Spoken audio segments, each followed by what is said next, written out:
So guys, in this video, I've decided to show some real client deletions with the hopes of just showing you guys what Fair Credit Reporting Act law violations we're actually using to get these deletions. So let's get into this, guys. Now, if you are new here, welcome. It is great to have you. Please consider staying by subscribing. If you find anything in this video that adds any value to you, please type the word value in the comments. It helps this video go around YouTube. And also share this video with someone whom you know it can help. It's free information.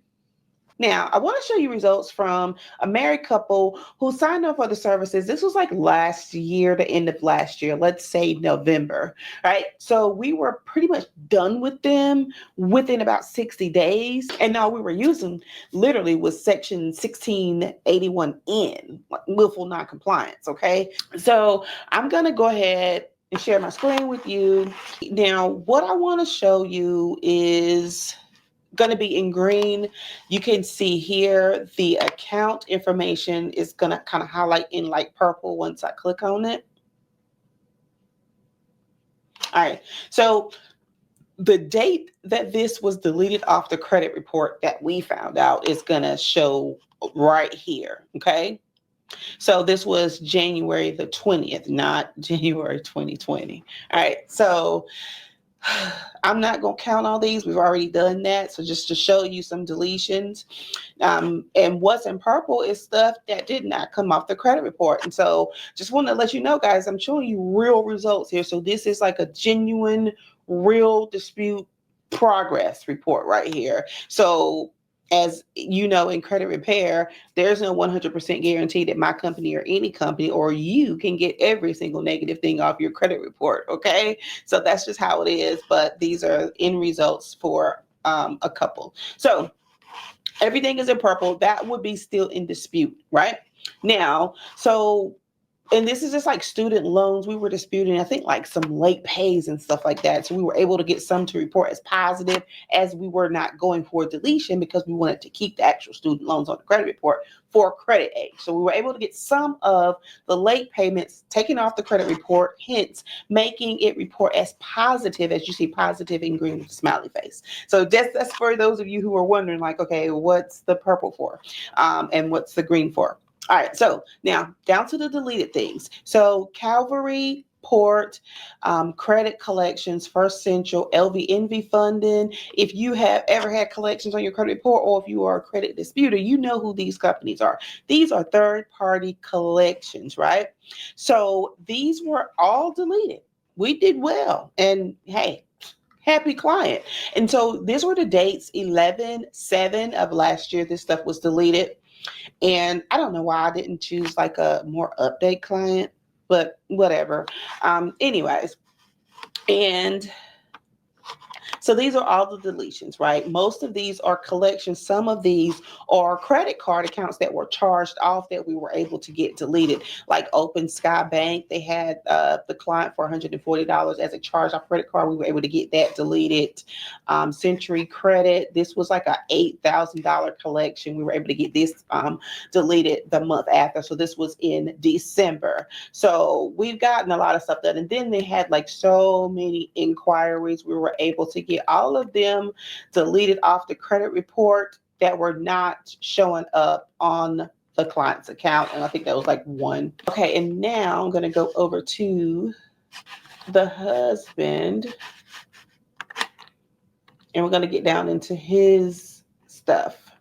So, and like I said, this couple came in on a couple package. So since I've already walked you through the results from the previous reports, I won't go through all this. I'll just show you, like, this person too, the husband had like so many like collections and stuff. We were able to get those removed. As you can see, we disputed them around the same time, at the same time actually. So their results came in November the 18th. Those were the first results. So how we were able to get these results is the whole point in me showing you the results. So let's get into this, and I'm going to share with you some consumer law, which I call Fair Credit Reporting Act laws, that I've used to get these specific accounts off credit reports and accounts alike, right?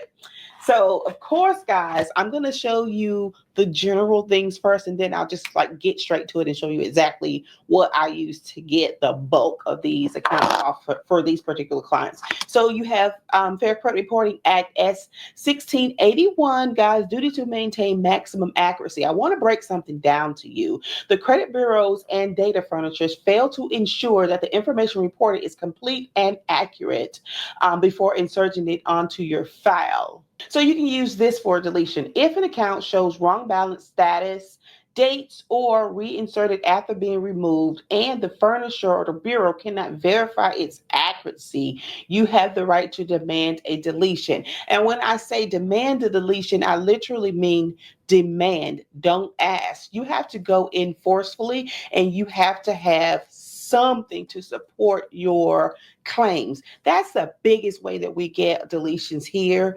Just speaking for my company in my 19 years, if you have any type of supporting documentation, I don't care, guys, if it's a $5,000 charged off Capital One account that's reported correctly, right? But they're just let's say the open date is 12/1/2000 on TransUnion, but then Equifax is reporting the date open on it's like January 1st, 2001. That's a discrepancy. That's a reason to dispute that account. That is actually your account. Okay. So you go in and you dispute that and you compare. You send in one comparison report to the other bureau and one to the other bureau, along with your finely tuned and well-structured dispute letter using these laws.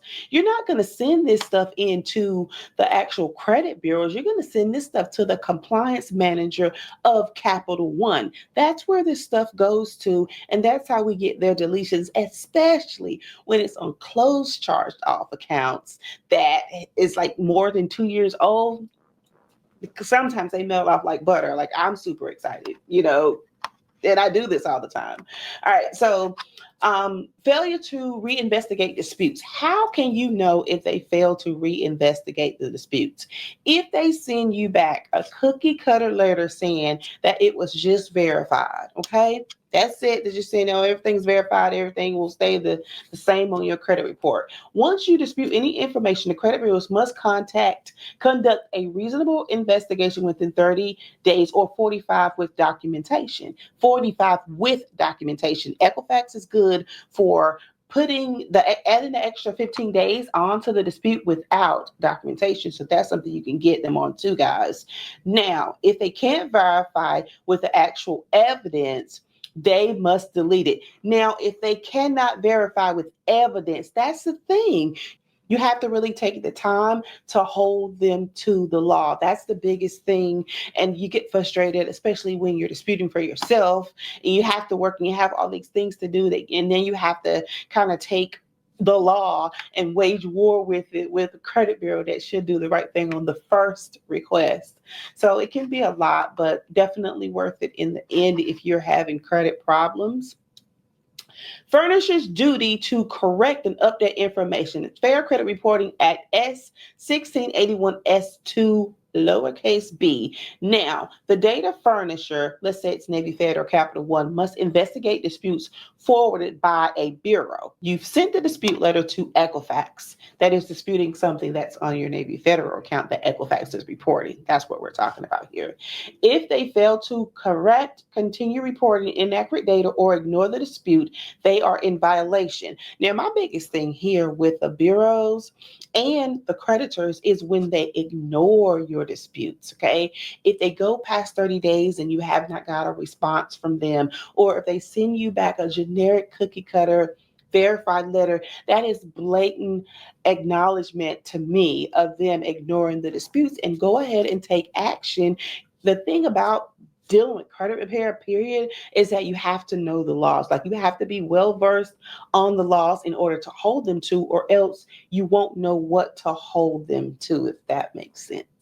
Guys, I really hope this video is helping you. If it is, please like, share, comment the word value in the comments so that this video can go around. Help me out, help me grow my channel, guys. This is to help someone, and this is free information from start to finish, no clickbait. All right. So the next one, unauthorized access, hard inquiries. We already know about that. A hard inquiry was performed without your consent or without a permissible purpose under the law. Like when you go to the car dealership and they run your credit 50 million, 100,000 times trying to get you approved, you didn't tell them to do all that. I mean, inquiries are easy stuff, but that's one way. Now, reinsertion without proper notice, that's FCRA 1681CF. Now, if you have previously disputed something, right, and they deleted it off your credit report and sent you proof of deletion. If they go back, I don't care if it's a year from now, I don't care if it was a collection that was sold to another company and then the other company put it back on your credit report, which happens a lot, I hear. It doesn't matter. It's still breaking the law, the 5-day reinsertion law, okay? So make sure you know that law. If you don't know it, get to know it. Hold them to that law. If you get anything reinserted back on your credit report, it only takes one letter to the right person to get it right back off fast. Okay, so now, last but not least, guys, this is what I told you to hold on for in the video. This is the law that I've used and kind of combined it with like some legal jargon to get the majority of the accounts off for those 2 clients that I just showed you, which had mostly third-party collections and charged off credit cards and inquiries, right? So we're going to talk about fraudulent misrepresentation, common law, and federal implication.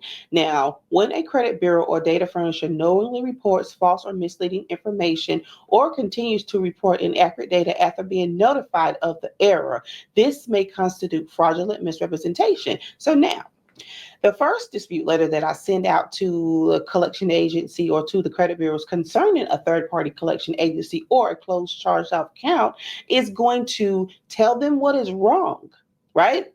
And then we're going to say that this account, if it's a third-party collection agency whom you did not sign a contract with, the subject on that letter is going to say possible fraudulent account, period. Because who are you? I never signed any documentation for you to be reporting anything on my credit report if you are a third party.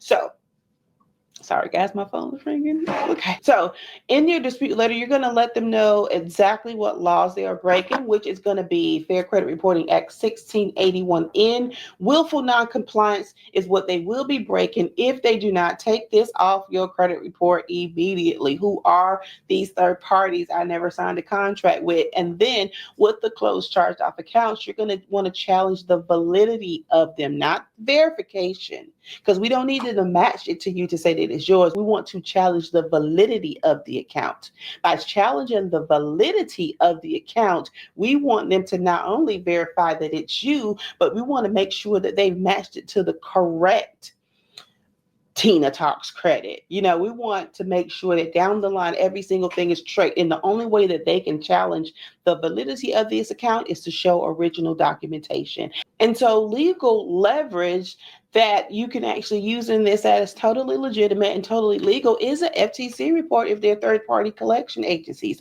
or if it's like fraud, outright fraud, where someone's opened a credit card in your name and you don't have any idea who did it. That is FTC report as well. Of course, you know that, but if you did not know that if there is a collection of an account, even if the original creditor was yours, because it is a third party that you have no recollection of, that can be an identity theft report and a fraud report right there. Totally legal, law on your side. Make sure that you word your dispute letter correctly so that you don't get in trouble. Don't outright say it's fraud. Say possible, okay? Right. And guys, if you are self-disputing or if you are actual credit repair company watching because you're stuck, you're just looking for some thinking outside of the box or another brain or another set of eyes to look at things for you, sign up for the Quick Questions with Tina. Guys, I give away so much strategy, letters. I do custom letters and everything on those calls. So if you are stuck disputing and you just need an extra set of eyes and some help, Quick Questions with Tina just may be the thing for you guys. And the link to sign up for that is in the description. So until the next video, guys, we will talk soon. Bye.